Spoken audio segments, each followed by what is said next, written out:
I'm Sarah Greaves, and you were stating before that how the immigrants would come over here, and then they were locked in, and then some of them would take a risk, and if they would start a company, and if something went good in their country, they would go ahead and they'd go back to their country. But then they took that risk, they wouldn't be able to come back in here. Wouldn't they be able to start a little business here and take some of the money that they make and then send it over to their country and see how well it does there? That way they don't take that risk of leaving here and not being able to come back. Yes, thank you, Sarah. It's a very good question.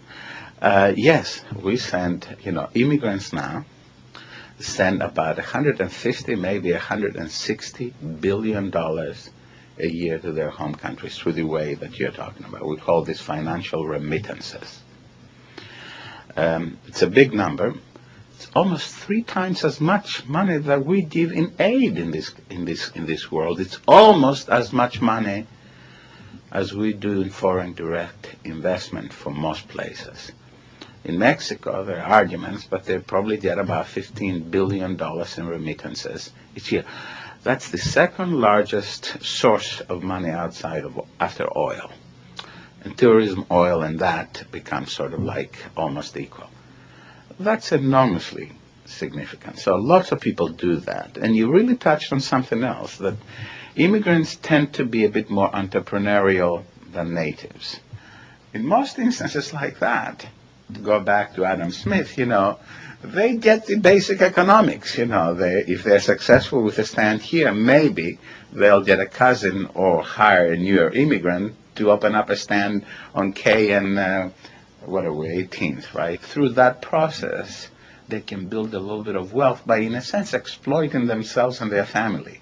The only way you build, a nest egg as an immigrant with few tools, in other words, education, language, etc., is by living very, very frugally.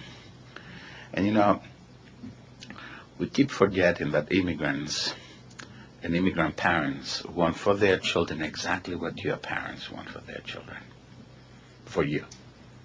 Exactly the same thing. Done field survey research, 20 years ago and 25 years ago and 5 years ago. And you can see it in their eyes. They'll just put up with any deprivation because they want their kids to grow up in a better environment than they lived in. And, there is something encouraging, almost mythic, about that, the continuity of that feeling. And it is something that the United States, at least recently, I don't know how we're going to do in the next generation, has really been able to exploit, to take advantage of. Something that European immigrants and the European societies don't seem to have gotten as well. So immigrants in the United States and Canada tend to do much better than immigrants in Europe tend to do.